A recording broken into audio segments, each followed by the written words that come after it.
Irmãos, graça e paz. Bom estar com os irmãos mais uma vez. Desde já eu agradeço o convite do pastor David, não vou chamar mais de Davi, eu aprendi. Queridos, eu queria convidar os irmãos a abrir as suas Bíblias. Eu queria que abrissem e que permanecessem enquanto estiver ministrando com ela aberta, porque nós vamos caminhar por esse texto que Paulo escreveu na sua segunda carta a Timóteo, no capítulo 3, são 17 versos. Enquanto os irmãos procuram, embora esse texto tenha sido escrito especificamente para um jovem pastor que recebe uma instrução do seu pai, o apóstolo Paulo, para que permanecesse na cidade de Éfeso com um propósito específico, a gente pode tirar algumas lições proveitosas bem de forma individual, e esse vai ser o meu propósito enquanto eu estiver transcorrendo as Escrituras. Então, 2 Timóteo, capítulo 3, a partir do verso 1. Diz assim: sabe, porém, isto, nos últimos dias sobrevirão tempos difíceis, pois os homens serão egoístas, avarentos, jactanciosos, arrogantes, blasfemadores, desobedientes aos pais, ingratos, inimigos do bem, traidores, atrevidos, enfatuados, mais amigos dos prazeres que amigos de Deus, tendo forma de piedade, negando-lhe, entretanto, o poder. Foge também destes. Pois entre estes se encontram os que penetram sorrateiramente nas casas e conseguem cativar mulherzinhas sobrecarregadas de pecados, conduzidos de várias paixões, que aprendem sempre e jamais podem chegar ao conhecimento da verdade. E de modo, porque Janes e Jambres resistiram a Moisés, também estes resistem à verdade.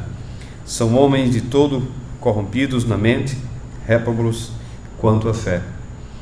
Eles, todavia, não irão avante, porque a sua insensatez será a todos evidente, como também aconteceu como a daqueles.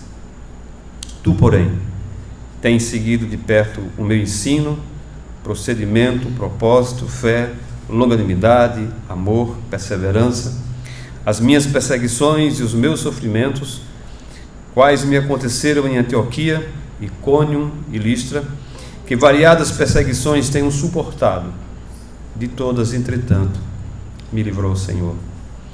Ora, todos quantos querem viver piedosamente em Cristo Jesus serão perseguidos. Mas os homens perversos e impostores irão de mal a pior, enganando e sendo enganados. Tu, porém, permanece naquilo que aprendeste e de que foste inteirado, sabendo de quem o aprendeste, e de que desde a infância sabes as sagradas letras que podem tornar-te sábio para a salvação pela fé em Cristo Jesus. Toda a Escritura, ela é inspirada por Deus e útil para o ensino, para a repreensão, para a correção e para a educação na justiça, a fim de que o homem de Deus seja perfeito e perfeitamente habilitado para toda boa obra. Curva sua cabeça, vamos orar. Pai amado, louvamos o Teu nome. Obrigado por termos o privilégio de estar na Tua casa, louvando ao Senhor. Mas, acima de tudo, Te agradecemos pela Tua palavra, que ela é viva e eficaz, e que o que nós Te pedimos nessa noite é que o Teu Santo Espírito possa nos iluminar, para que a gente possa aprender daquilo que está escrito, seja para a nossa correção, seja para o nosso ensino. Ó Deus, vem de encontro ao nosso coração e nos ajuda, ilumina as nossas mentes enquanto pregamos e estudamos a Tua palavra. Amém. Queridos, para nós entendermos o propósito e tirarmos até uma compreensão mais precisa dessa carta, a gente precisa contextualizar esse texto para que a gente possa entender e, entendendo, poder tirar um proveito maior. Essa carta, que é a segunda, ela foi escrita por Paulo, como eu falei, a um jovem discípulo dele, que se converteu provavelmente na sua primeira viagem, e nessa primeira carta, Paulo ele estava livre, tendo a liberdade de ir para onde quisesse. Na primeira carta, provavelmente Paulo escreve de Filipos, é tanto que ele diz, olha, quando eu estava rumo à Macedônia, Filipos era uma cidade da Macedônia, e Paulo escreve a primeira carta. Ele estava livre, ele não estava preso, possivelmente no intervalo de 2 a 3, 4 anos, e ele escreve a Timóteo, e na primeira carta ele escreve com o intuito de encorajar o jovem pastor, bem como instruí-lo com relação a algumas práticas da igreja. Eu falo da primeira carta. Uma das instruções era com relação à adoração pública, à escolha dos diáconos, dos presbíteros. Ele tinha também a questão do surgimento das falsas doutrinas. Na primeira carta também Paulo dá instrução com relação à relação entre jovens, entre os anciãos, entre escravos, viúvas. E nesta epístola que ele escreve agora, ele estava preso na cidade de Roma, conhecida como a prisão Mamertina. Enquanto na primeira carta o apóstolo Paulo estava livre, e nessa segunda preso, ele já não era mais um preso proveniente de uma perseguição religiosa, quando foi na sua primeira carta, através da perseguição do judeu. Nessa carta, Paulo estava preso, e ele agora era prisioneiro de Roma, perseguido por causa do império. É tanto que o texto ele vai dizer no capítulo 1 que ele vem sofrendo algemas, ele está sendo conhecido como malfeitor, no capítulo 9, versículo 9 do capítulo 2, e além da solidão, do enfado e do frio, Paulo também, nós vamos perceber pela leitura que ele aguardava a sua sentença. Provavelmente já tinha saído, ele aguardava o dia de ser executado. E nessa carta, no capítulo 4, versículos 6 e 7, ele vai trazer a famosa frase célebre: quanto a mim, estou sendo oferecido por libação, e o tempo da minha partida é chegado. Combati o bom combate, completei a carreira, guardei a fé. E Paulo, quando escreve, ele já era velho, e ele agora procura instruir Timóteo como aquele que possivelmente receberia o bastão e daria continuidade à pregação do Evangelho, ao desenvolvimento do cristianismo na região da Europa. Uma tarefa não muito fácil. E principalmente porque o cristianismo estava sofrendo por causa de surgimento de várias heresias. No início, os judeus continuaram a pregação da salvação, não por meio da graça, mas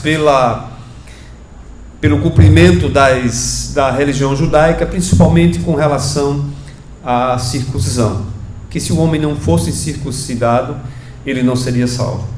Mas agora havia uma religião incipiente, que era o gnosticismo, ou as duas coisas juntas, e nada mais preocupava Paulo do que o falso ensino, as heresias que surgiam. E ele escreve essa carta para Timóteo, e ele vai deixar com ele 4 incumbências para que ele possa transmitir àqueles futuros seguidores seus.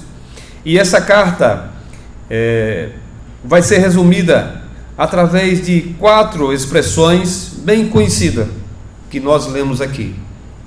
E tu, porém, guarda o Evangelho, e tu, porém, sofre pelo Evangelho, tu, porém, permanece no Evangelho, e tu, porém, prega o Evangelho. Por que e tu, porém? Porque ser amigo de Paulo naquela época era ser inimigo do Império Romano. E ele diz: olha, muitos me abandonaram, eu estou só. Ninguém queria ser amigo de Paulo porque poderia correr no mesmo risco de ser aprisionado e também ser preso, morto. E ele vai dizer: olha, muitos da Ásia me abandonaram. Tu, porém, não faça como os demais. E é sobre tu, porém, permanece no Evangelho que eu queria compartilhar com os irmãos. Paulo vai nos ensinar algumas verdades em virtude das circunstâncias que nós já mencionamos. E a primeira verdade, queridos, que nós podemos tirar nesse texto é que nós, assim como Timóteo, nós não podemos ter uma visão romântica dos dias atuais. Veja o que diz o versículo 1. Sabe, porém, isto, nos últimos dias. Porque Paulo ordena que Timóteo viesse a saber de algo que ele já sabia. É que ele quer enfatizar que a oposição à verdade não é uma situação passageira, mas uma característica presente da era atual. Queridos, o pastor Shedd, no comentário da sua segunda carta, no capítulo 3 de 2 Pedro, ele vai dizer que os homens carecem mais de ser lembrados de que ser ensinados, de que ser informados.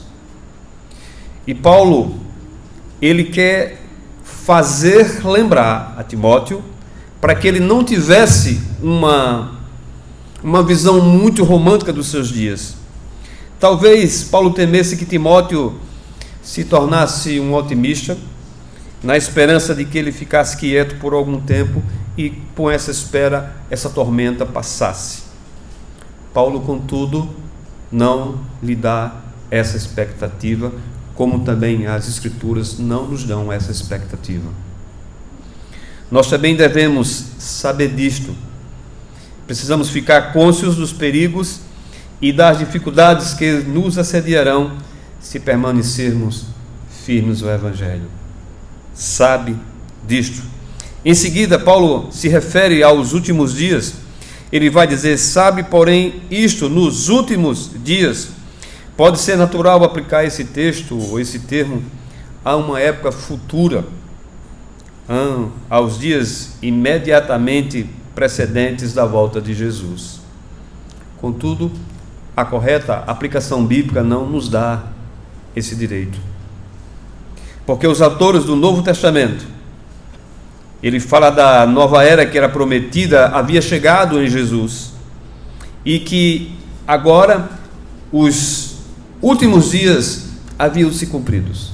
Segundo os teólogos, e assim nós cremos, assim eu creio, que os últimos dias eles vão da vinda de Jesus, da sua primeira vinda até o seu retorno. Não aos dias imediatamente que antecedem a sua vinda, mas nós já estamos no último dia. É tanto que no capítulo 2, versículo 17 do livro de Atos, quando Pedro está terminando aquele discurso no dia de Pentecostes, quando as pessoas estavam afirmando, as autoridades judaicas afirmando que eles estavam bêbados, e Pedro começa a discorrer, dizendo que isso não era verdade.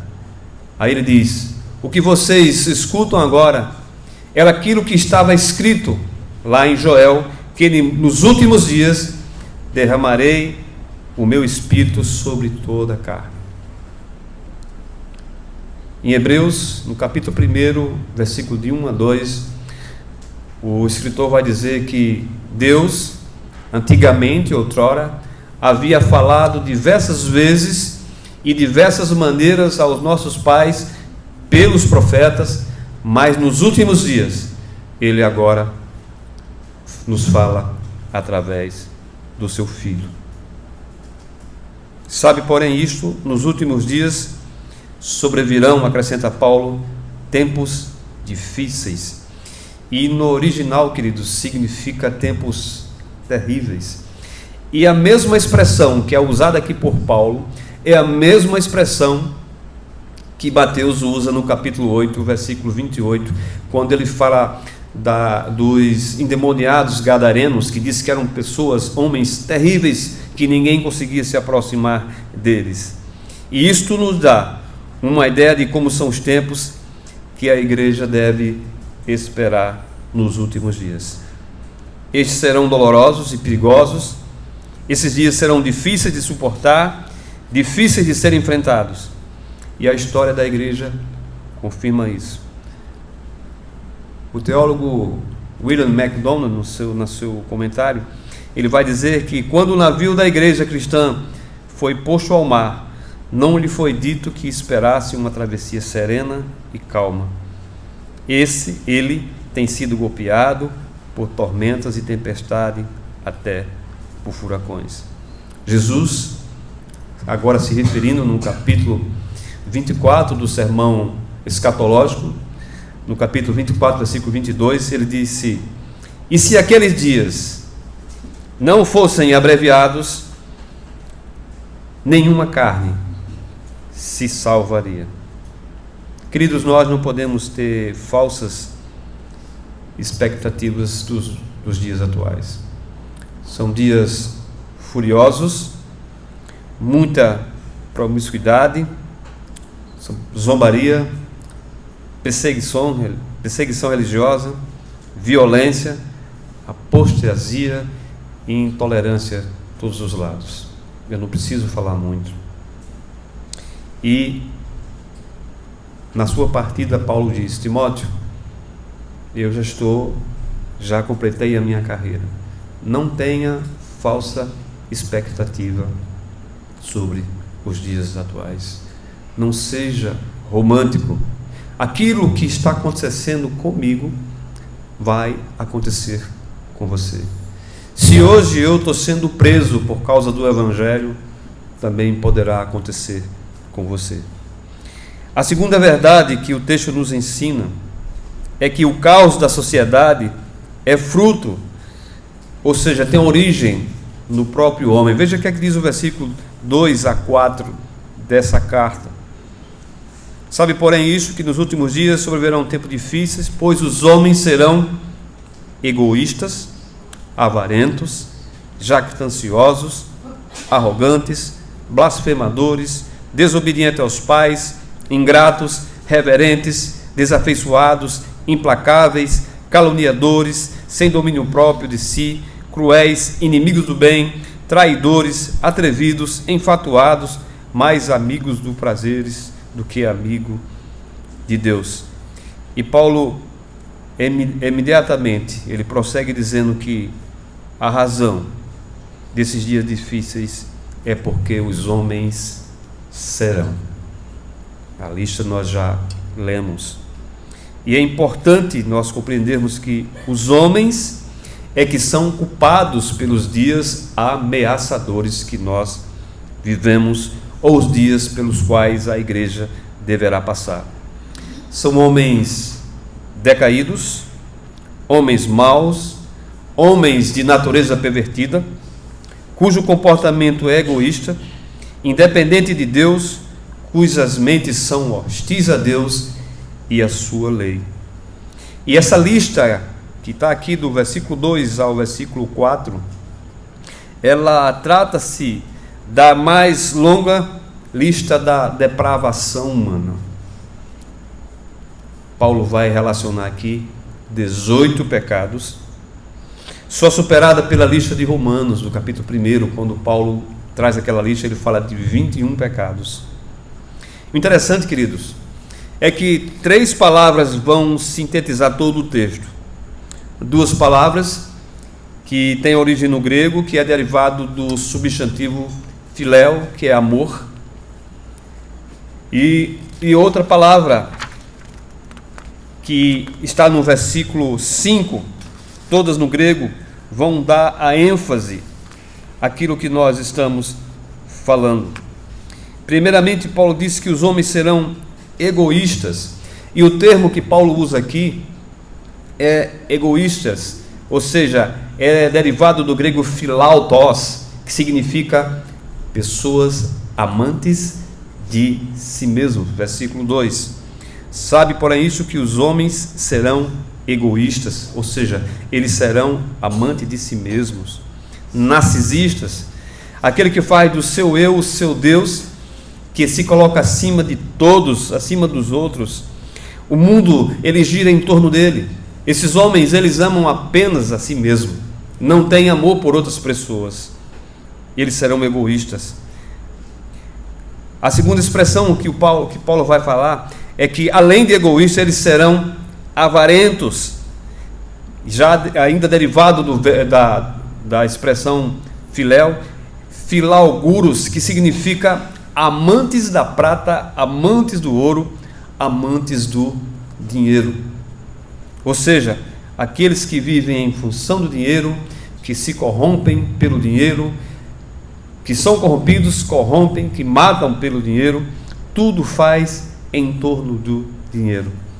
E por fim, ele vai dizer que a causa dessas coisas, desses dias difíceis, é porque esses homens são mais amigos dos prazeres do que amigos de Deus. E no versículo 4, a expressão já não vai ser mais derivada do verbo da expressão filéu, mas da palavra edonê. Amantes são mais amigos dos prazeres do que amigos de Deus. Aqueles que amam os prazeres sensuais, mas não amam a Deus. Aqueles cuja felicidade, cujo propósito gira em torno do prazer, gira em torno do sexo. Queridos, não é o meio que corrompe o homem, mas o homem é que corrompe o meio. O meio é ruim e imoral, porque o homem é mau. E a corrupção não está no poder, mas está no coração do homem. E a nossa sociedade decadente e depravada é produto daquilo que o homem é. Se hoje nós sofremos, é por causa do homem, do seu pecado, da sua depravação. Eu não vou comentar nenhuma qualidade que Paulo relaciona aqui, não é necessário.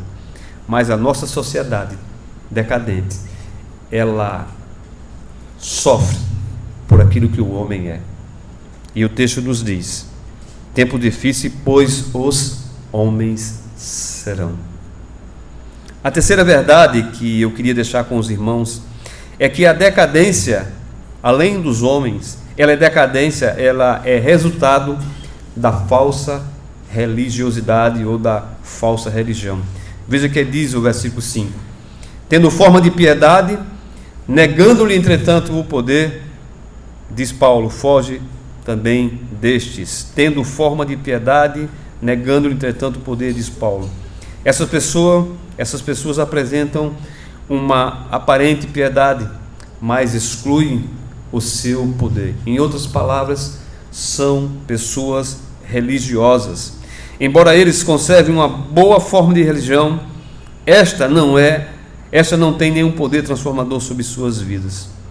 O Evangelho não se tornou uma força regeneradora da experiência deles, pois eles não se converteram sinceramente, são apenas religiosos. Da última vez que eu preguei aqui, eu citei o texto de Atos capítulo 20, quando Paulo estava retornando para a cidade de Jerusalém. Ele gostaria de passar a Páscoa lá. Ele trazia as ofertas das igrejas da Macedônia para as igrejas lá da Judéia. E diz o texto que ele manda chamar os presbíteros da igreja, e ele começa a dar instrução. E o que temia Paulo era o falso ensino. Ele vai dizer: olha, dentro de vocês surgirão lobos velozes, cruéis, difíceis, e que tem como intuito arrasar muitos. E esse texto, por mais eu vim descobrir quando eu estava estudando, é que essas pessoas que Paulo chama aqui de falsos religiosos, não eram pessoas que surgiam de fora para dentro da igreja, mas era de dentro da igreja. E o texto diz: tendo forma de piedade, tendo forma de religiosidade. Paulo diz: o evangelho nunca alcançou os corações deles. E Paulo diz: foge deste também. Queridos, na realidade, a corrupção da sociedade está relacionada diretamente com a religião que perdeu o seu poder de influenciar. O sal não salga mais, a luz não brilha mais, os cristãos não influenciam mais. Em vez de serem influenciadores, eles agora são influenciados.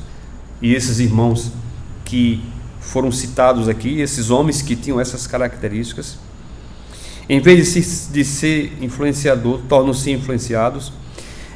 E me lembra, no último censo que houve no Brasil, segundo o resultado que saiu, nós somos entre 30% a 33% de evangélicos no Brasil. Se nós temos uma população de mais ou menos 213 milhões de habitantes, se nós multiplicarmos 30% para fazer uma conta bem fácil, nós somos mais de 60 milhões de evangélicos no Brasil. No entanto,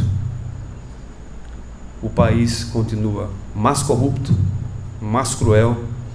O índice de divórcio, comparando entre evangélicos e não evangélicos, não tem muita diferença. Nosso país não muda, as coisas continuam piores. Segundo estatística, mais ou menos no ano de 2050, nós seremos 50% de evangélicos. Ou seja, aquilo que o texto de Atos diz, que quando eles chegaram, diziam: olha, aqueles que vêm aterrorizando aí as cidades, a Ásia, chegaram até nós. Nós não influenciamos mais. Algo de errado está. E Paulo temia que essas pessoas estavam dentro da igreja. E Paulo preveu isso há muito tempo atrás, quando ele estava se despedindo dos presbíteros na cidade de Éfeso. 3 considerações desse texto. E vai dizer que a falsa religiosidade é falsa na sua apresentação. E diz o texto que eles aparentam ser religiosos, versículo 5, negando-lhe, entretanto, o poder, negando-lhe, entretanto, a eficácia que o evangelho pode ter. Essa falsa religiosidade é falsa na sua apresentação. A falsa religiosidade não usa métodos nada éticos no seu proselitismo. Veja o versículo 6 e 7, o que esses homens que estavam no meio dos irmãos, pois entre estes se encontram os que penetram sorrateiramente nas casas e conseguem cativar mulherzinhas sobrecarregadas de pecados, conduzidas de várias paixões, que aprendem sempre e jamais podem chegar ao conhecimento da verdade. Essas pessoas não eram pessoas de fora da igreja, era que estavam na igreja com a falta de religiosidade, e que não usavam métodos nada éticos no seu proselitismo. Usavam métodos para satisfazer as suas próprias paixões, seus próprios desejos, a sua própria corrupção. Essa falsa religiosidade também resiste à verdade. Versículo 8: e de modo que, porque James e Jambres resistiram a Moisés, também esses resistem à verdades, são homens de todo corrompidos da mente, réprobos quanto à fé. A teologia era errada, a vida era errada, a doutrina era errada, a vida também era errada. Se eles criam na coisa errada, eles vão viver também de forma errada. A falsa religiosidade nos leva a ter métodos e também resistir à verdade do Evangelho. Em quarto lugar, a falsa religiosidade, ela cairá no descrédito. Veja que diz o versículo 9: eles, todavia, não irão avante, porque a sua insensatez será a todos evidente, como também aconteceu com a daqueles. O grupo, queridos, vai crescer, vai carregar muita gente, mas eles não vão muito longe. Aqueles que resistem à verdade, que é característica da falsa religiosidade, carregam muitos. E nós podemos ver igrejas superlotadas, mas de pessoas que resistem à verdade. Jesus, quando ele estava terminando o Sermão da Montanha, no capítulo 7, quando ele vai falar dos fundamentos para que a gente pudesse edificar as nossas vidas, ele vai fazer 2 comparativos, de uma casa que é construída sobre a rocha e uma casa que é construída sobre a areia. O religioso, ele constrói a sua casa sobre a areia e diz que o vento vai bater com ímpeto, vai vir a chuva, eles não vão resistir à verdade e essa casa vai cair. Uma vez que suas vidas foram fincadas, alicerçadas na falsa religião, assim como aqueles que constroem suas vidas sobre a areia, sobre a falsa religiosidade, suas vidas também desabarão. A quarta verdade que o texto nos ensina, queridos, é uma exortação que Paulo traz a Timóteo, uma exortação à perseverança. A partir do versículo 10 desse capítulo até o 17, Paulo vai apresentar 3 verdades que deveria nortear a vida de Timóteo e trazendo para o nosso contexto também as nossas vidas, para que a gente possa viver um tempo difícil. Mas logo no versículo 6, Paulo traz a primeira exortação e as demais a partir do versículo 10.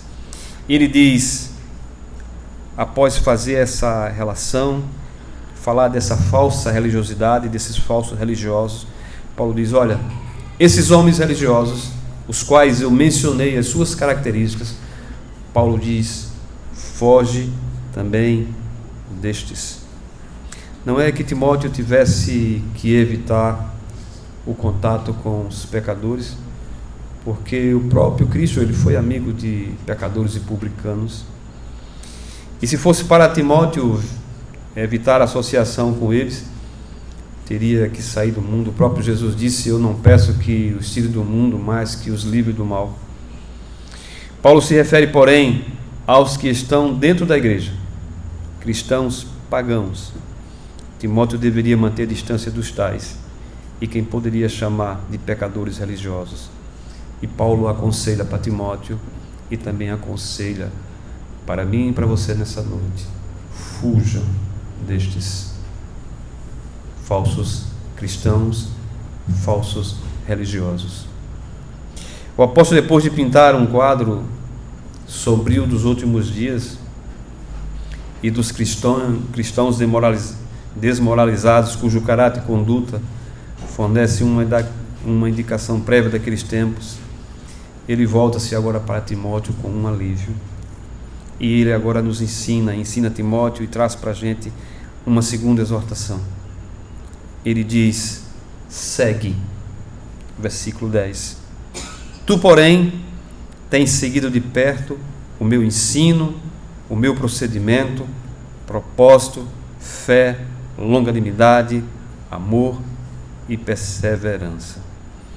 Não bastava Timóteo evitar o erro, não poderia ter uma religiosidade do negativo, não faça. Ele precisaria seguir o que está correto. Timóteo precisava de um modelo, e Paulo, nesse momento, ele se coloca como um modelo, como um padrão para que Timóteo pudesse seguir. Diz o texto, tu, porém, tens seguido de perto o meu ensino, o meu procedimento, o meu propósito, a minha fé, a minha longanimidade, o meu amor e a minha perseverança. Neste momento, Paulo se coloca como um padrão a ser seguido por Timóteo e pelos cristãos da sua época. E eu pergunto, quais são os seus modelos? Queridos, nós precisamos de modelos para imitar. Paulo, escrevendo aos Coríntios, capítulo 11, versículo 1, ele diz, sede meus imitadores, como eu sou de Cristo. E também, além de precisarmos de modelos para imitar, nós também precisamos ser modelo para os outros. Na primeira carta, ele escrevendo a Timóteo, ele diz: olha, Timóteo, ninguém despreze a tua mocidade, pelo contrário, torna-te padrão dos fiéis na palavra, no procedimento, na fé, na pureza e no amor. O que Paulo está dizendo para Timóteo aqui é que, Timóteo, eu posso ser o seu modelo a você ser seguido. Paulo cita a sua vida como um homem cheio de Deus, e como um homem cheio de Deus, ele diz: olha, Timóteo, veja o meu procedimento, veja o meu ensino, veja o meu propósito, veja a minha longanimidade, veja o meu amor e veja a minha perseverança.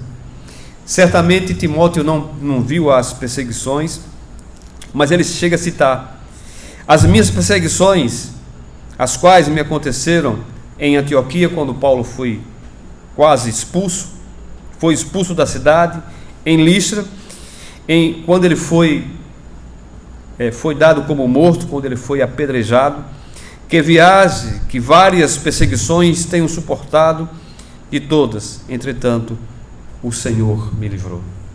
Timóteo, eu sou modelo para vocês da vida. Eu sou um homem cheio de Deus, e como um homem cheio de Deus, veja a minha vida, veja a minha fé, veja o meu propósito, veja a minha esperança. Aquilo que aconteceu comigo, Timóteo, também poderá ocorrer com você. Então siga de perto o meu ensino, porque todos quantos querem viver piedosamente em Cristo Jesus, Timóteo, serão perseguidos. Veja o que aconteceu comigo, da mesma forma vai acontecer com você. Queridos, eu quero crer na teologia que ele prega, na vida que ele leva, pois o que ele prega é o que ele vive. Nós precisamos de modelos para as nossas vidas. Nós precisamos estar acompanhados de pessoas que nos tragam influências positivas. Tu, porém, rejeita aqueles daquela lista, mas olha para mim e veja em mim um modelo para você seguir. Mas não só tenha a mim como um modelo para seguir, mas seja você mesmo um modelo. Seja você mesmo um modelo para aquelas pessoas que estão ao seu redor. Que você possa influenciar pessoas como um sal que salga uma sociedade que está cada dia mais decaindo. Seja sal para preservar essas pessoas. Seja a luz para quando você chegar em algum ambiente de trevas você possa brilhar. Tenha o meu exemplo. No capítulo 7 ainda, no versículo 28 ao versículo 29 de Mateus, Jesus, após falar de todo o sermão e falar sobre a questão dos fundamentos da vida, diz o texto no final do sermão que as pessoas olhavam para ele e ficavam admiradas, porque eles não pregavam como os falsos religiosos fariseus. Queridos, nós precisamos ter uma teologia correta, sadia, mas nós precisamos viver aquilo que nós pregamos. E Paulo diz: segue o meu ensino, segue o meu exemplo. A terceira exortação que Paulo traz para Timóteo, como verdade que deve nortear a minha e a sua vida nos tempos difíceis, é que ele devia permanecer. Tu, porém, permanece naquilo que aprendeste e que foste inteirado, sabendo de quem aprendeste. Em outras palavras, Timóteo, não ande na onda das novidades, não ande no caminho desses aventureiros da fé, mas permaneça naquilo que você foi inteirado, sabendo de quem você aprendeu. De quem você aprendeu, Timóteo? E Paulo agora ele retorna para o capítulo 2, versículo 5, quando ele diz: olha, lembre da fé que você conserva, aquilo que você viu na sua Voloide, na sua mãe Eunice. Uma fé que primeiramente habitou nos seus parentes. Bem como também, Timóteo, permaneça naquilo do meu próprio ensino. Permaneça naquilo que eu ensinei a você, que eu instruí a você. Você tem fontes intermináveis para que você possa permanecer. Sua mãe lhe ensinou, sua avó lhe trouxe a educação, lhe ajudou no conhecimento das Escrituras. Então, para você viver esses dias maus, não só rejeite, não só siga, mas permaneça. Paulo diz no capítulo 2 dessa mesma carta: e o que da minha parte ouviste através de muitas testemunhas. O ensino que ele recebeu era garantido pelo seu professor. E Paulo apresenta as razões no verso 16 a 17, razões pelas quais ele devia permanecer. Diz o texto: porque a Escritura, ela é inspirada por Deus, ela é útil para o ensino, para a repreensão, para a correção, para a educação na justiça, a fim de que o homem de Deus seja perfeito e perfeitamente habilitado para toda boa obra. Queridos, a Escritura é o principal meio de Deus, ou que Deus utiliza para levar o homem à salvação e à maturidade, porque ela é inspirada por Deus, ou seja, ela tem fonte autoritativa e ela tem utilidade. Lembre daquilo que você aprendeu, Timóteo. Lembre daquilo que você aprendeu da sua mãe, da sua avó, daquilo que você aprendeu comigo. Lembre, porque a Escritura é o principal meio que pode levar você à maturidade e à salvação. Porque a Escritura tem utilidade, diz o texto.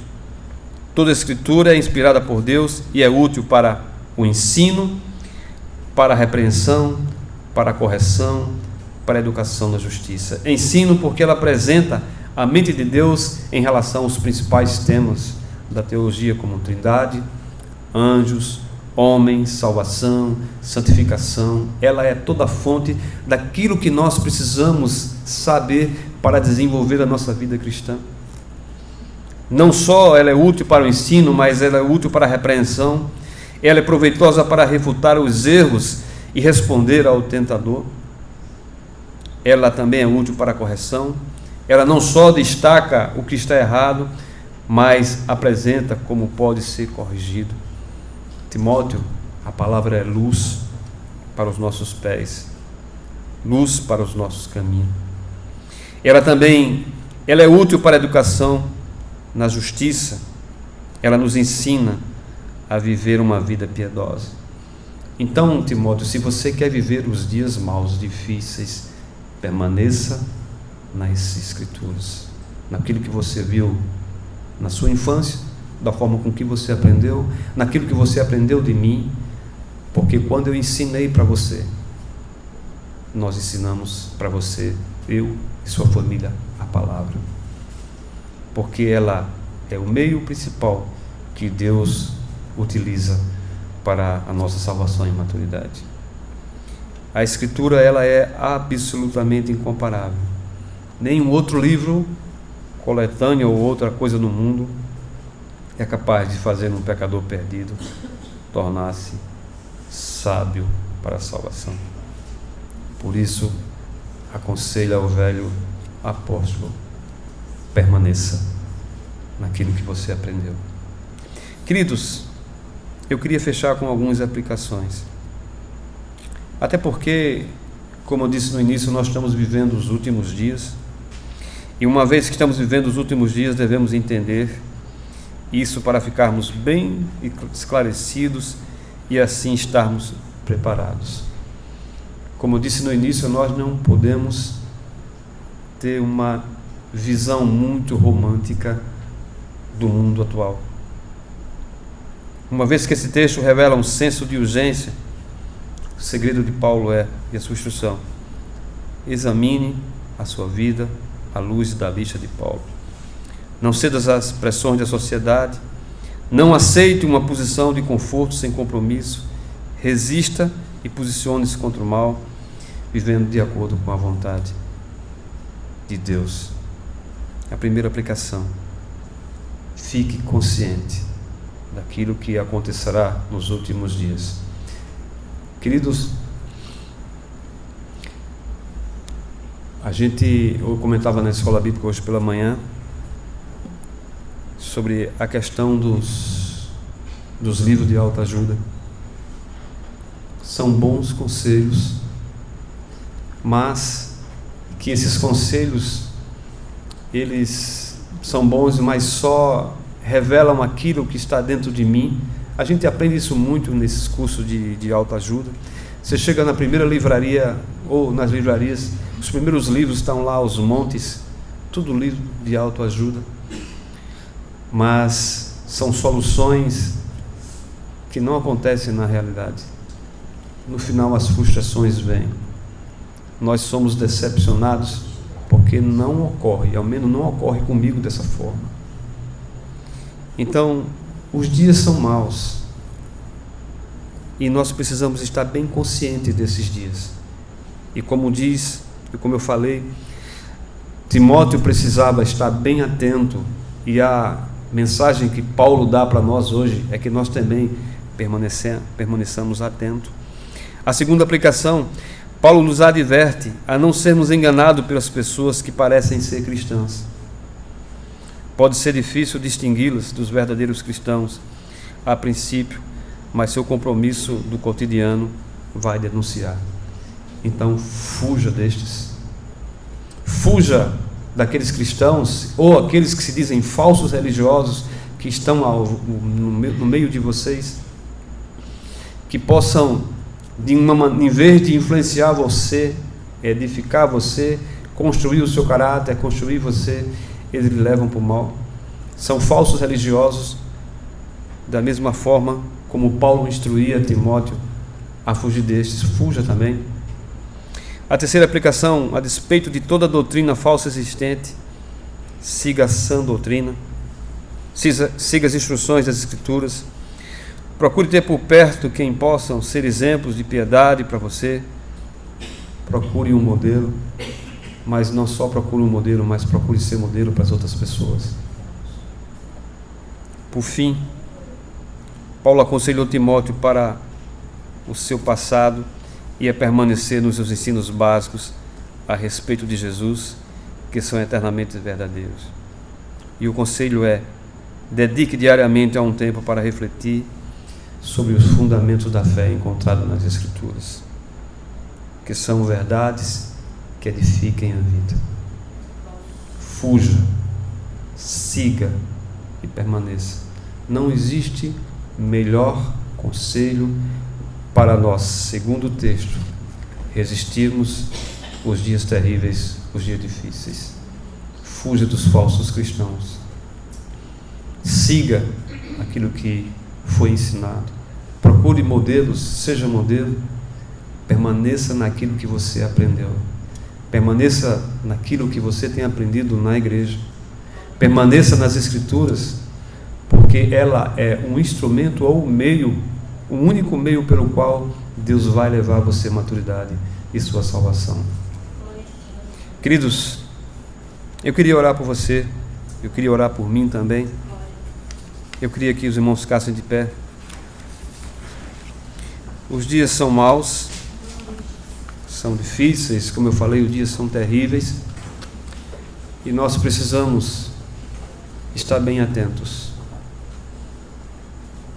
Os homens corromperam a nossa sociedade, mas nós não podemos seguir esse mesmo caminho. Precisamos influenciar a nossa sociedade, ser pessoas que possam transformar essa sociedade que perece por falta de valores.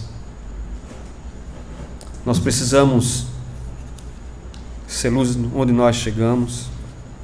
Somos desafiados a proceder de maneira diferente onde nós chegamos.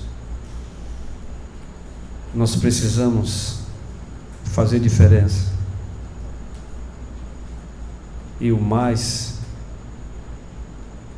importante, e que o texto traz, e a maior preocupação, é que no nosso meio há pessoas que pregam um falso evangelho, vivem uma falsa religiosidade, e que diz o texto, eles não vão resistir à verdade.